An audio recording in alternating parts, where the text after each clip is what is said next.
And welcome everyone to this week's episode of Craze's Corner. We're doing Dynasty values today. We each got a running back and a wide receiver, and I'm joined with Will. How are we doing tonight? Good. Zach, how you doing, man? I'm doing pretty good. The weather's starting to become a little bit warmer up here in Canada, so I'm quite happy with that. But yeah, we'll get right into this today. I'm going to start with a player on my team, and that's Chubba Hubbard, running back 21, currently in Dynasty ADP. So he's going around guys like Caleb Johnson is going one spot ahead of him. We'll see what that Pittsburgh backfield looks like with Jalen Warren there. He's splitting. He's going around Joe Mixon, 28-year-old running back in Houston. Alvin Kamara is right there as well. He's old. Who knows what the Saints are going to be doing? And David Montgomery, Isaiah Pacheco, and Cam Scatabo are the guys that are going around Chubba Hubbard right now. Chuba's the locked-in one. Jonathan Brooks on IR all season. They did bring in Rico Dowdle, but I think he's just going to be kind of that running back too. So you got a 25-year-old in Chubba Hubbard, a guy who was electric last year, finished as a top 15 running back. And I think that with the Panthers, they extended him. They're going to give him money. So if they're giving him the money, he's going to get the touches. And I think that for Chubba Hubbard is super important that the money is there. So you're looking at a guy who I think will put up probably similar numbers to what we saw last year. 250 carries, 1,200 yards, 10 touchdowns, and then, he got 43 receptions.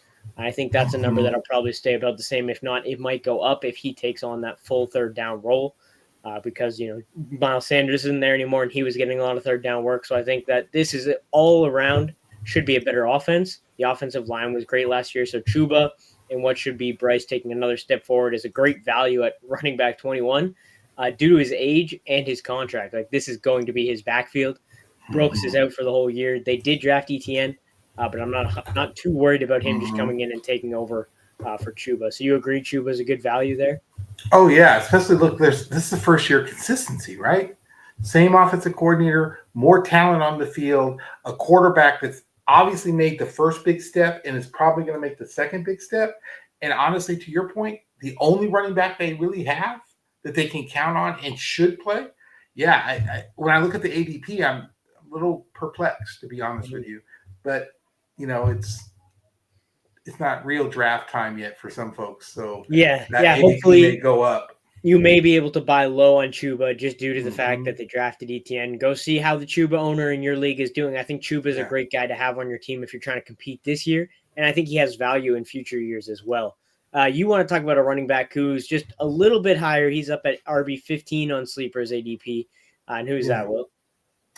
James Cook. And look, I've been a big James Cook fan since he came out, and I know Buffalo's running back situation can sometimes be frustrating, but I think it's a contract year for him.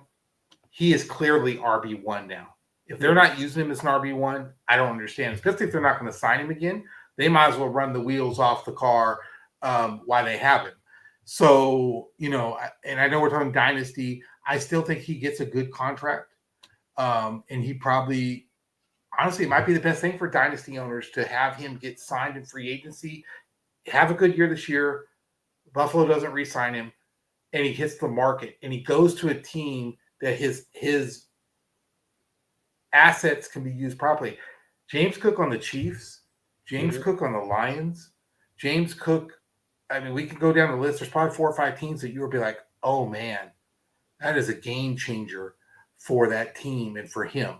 So, I think he is a good long-term investment. Even if you're drafting first year of a Dynasty league, he's first contract, mid-20s. So there's a little bit of risk, but he's an asset that, A, could help you win a league. B, if for some reason your initial draft doesn't pan out, it's an asset to trade in future years and get a high round pick to help you replenish your roster. So I own him, but I'm all in on him. Yeah, I agree. I think that you look at the running back market, we just saw Saquon, even Derrick Henry signing extensions. They've really kind of brought that value back, and James Cook is going to get paid, whether it's with the Bills or somewhere else. And when he gets paid, he's going to be the RB1. That's how it works when you're getting that money. And teams aren't paying you to sit on the bench. And he doesn't have that many miles because the first couple of years he wasn't featured. Yeah. Year one, he was RB 44, barely on the field, and then RB 12, and then RB 8 last year because the rushing touchdowns came up. So, I think that he's definitely a great value at RB 15 value. He's going around guys like Derrick Henry, who's already in his 30s, Chase Brown, Christian McCaffrey, Josh Jacobs. It's like I think I like James Cook best out of those options for this year. And as you said, he's going to get paid, and he's going to be playing for hopefully maybe he's not playing on a better team, but he's playing Right.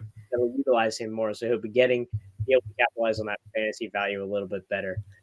Now we each have a wide receiver. I'm going to take us back to the NFC. We're looking at Jameson Williams, Detroit Lions. We're looking at a guy's wide I receiver almost one. it was almost my choice. Yeah, I was going to currently give it my person, but that was I undervalued, completely undervalued. For sure. You're looking at guys around him. Okay, so the guys ahead of him right now: Egbuka, Addison, Metcalf, Pickens, Tyreek Hill. I'm taking Jameson Williams while all those guys in Dynasty. Guys going behind him: Matthew Golden, Mike Evans, Jerry Jeudy, Luther Burden.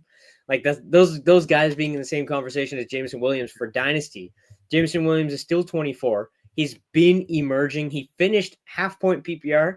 He was wide receiver 19 last year, which I don't think people realize he was a wide receiver 2 last year, and I think his role is going to continue to grow in this offense because he's super talented.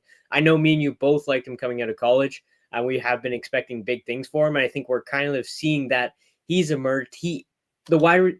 This offense is Amon-Ra St. Brown, Jameson Williams, and Sam Laporta in the receiving game. Gibbs is there as well, but this is going to be a huge year for Jameson Williams, and I think he's going to break out. He finishes the wide receiver 19 last year. I wouldn't be surprised if he finishes closer to top 12 this year. You agree, Will?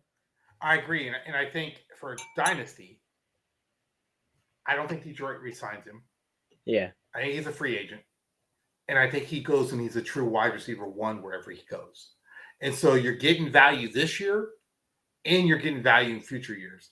And it's funny because the guy I'll talk about, but Jameson was in there. And look, Addison. And I think Addison's getting devalued because he's probably going to get suspended for 2 or 3 games to start the year.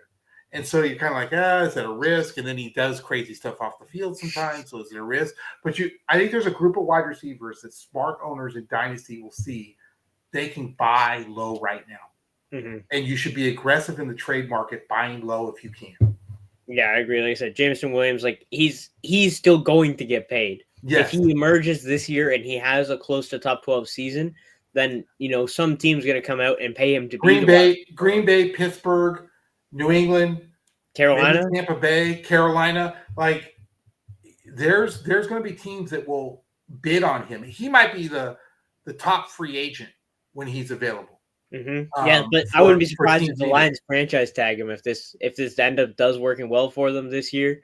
I think they'll probably try and keep him. I don't know if they'll be able to pay him the big extension, but he's a guy. Or they at least trade him. It's going to be a trade. But Kansas City, there's teams that would, if they have a chance to get Jameson Williams, they're going to go get him. Yeah, he has some of those off the field issues, as a rookie, second year. But I think he's kind of growing and moving away from that. I think he's learning from Amon-Ra, who's one of the most, hardcore, always in the gym guys. So I think that's good for him to be around that kind of wide receiver 1. And this should help him grow and become that wide receiver 1 that we know he can be. Will, who is your wide receiver that you think is being undervalued right now? So when I looked at ADP, and I used Draft Sharks, just preference, it was T. Higgins. And I get there's probably some concerns, but I look at the guys around him, like, Rashee Rice. And I'm a big fan of Rashee Rice. I was high on him coming out. I saw him play at SMU. You just knew he had the talent. But T. Higgins is honestly, on another team, he's a wide receiver 1. Mm-hmm. And so, they have him going wide receiver 18. Yep. I think that's low because I think he's a top 12. If he's healthy, he's a top 12. And so, he's middle-aged in that age where you kind of like, okay, if I'm in a dynasty league, especially a first-year dynasty, am I drafting a guy that's going to give me 8 years? Probably not. But you're getting an asset that you can either performs for you and you win, or it gives you a trade asset. Because I think that's the hardest thing with dynasty in the first year of a new league. You're either drafting to win or you're either drafted short or long. Mm-hmm. But if you got an asset that gives you both, you should take advantage of it in your starter drafts. If you could trade for him right now, I think he's undervalued. If he's healthy and he puts up the numbers we all think he can, you won't be able to trade for him by week 4.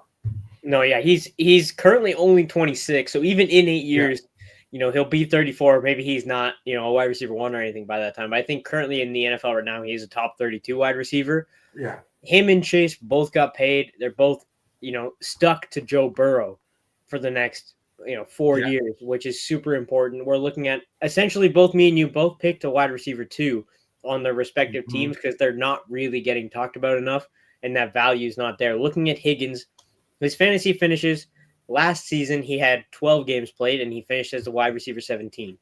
So if you were to extrapolate that to put him at 17 games, he would have been probably a top 12 wide receiver. He had, dealt with some injuries and stuff in 2023, but then after that, it was wide receiver 18, wide receiver 24, wide receiver 28. So he's been on an upward trajectory ever since he got into the league, and I think that he's definitely a guy that you want pieces of good offenses, and this is where the value. You're not going out and getting Jamar Chase. So you can go out and get T. Higgins. If Chase misses time, T. Higgins is a wide receiver 1. He's definitely a guy who's going to put up, league-winning numbers. And the quarterback situation is settled. Because I see guys getting drafted over him like Smith. I always kill Smith's name from Seattle. Who the hell's the quarterback? Yeah. Long term. Right? Travis Hunter's going ahead of him. Right, Garrett Wilson. And look, Garrett Wilson's a talent. I'm not saying that. But how do you got it? The wide receiver is only as good as in many ways as the guy throwing him the ball. And if you don't have a quarterback throwing you the ball, you could be Justin Jefferson, Jamar Chase, and it won't freaking matter. Yeah. And so, I'm just shocked that he's this low right now. When I was going through the list, it was a name that just popped off to me. I was like, I get it, injury, I get it, but he should be higher in these drafts, ADP. Yeah, I think injury is really the only knock you can give T. Higgins is that he has dealt with some injuries the past couple of seasons. But outside of that, he's talented, he's in a good offense, and he's going to see volume. Like looking at their wide receiver room, their tight end room, you're looking at Mike Gesicki at tight end, or his wide receiver 3 is Andrew Yosivach, or maybe Jermaine Burton will break out this year and be the wide receiver 3. But it's really Higgins and Chase. So definitely Higgins is a value if you can go I'll get take it. Yeah, exactly. So there we go. There's 2 wide receiver 2s that are values in dynasty leagues, as well as a couple running back ones that you can go and get yourself, hopefully for cheap, or if you're in a dynasty startup draft, some guys that you can go and target yourselves. Thank you, Will, for joining me. I hope you guys enjoyed, and we'll be back again next week. See ya.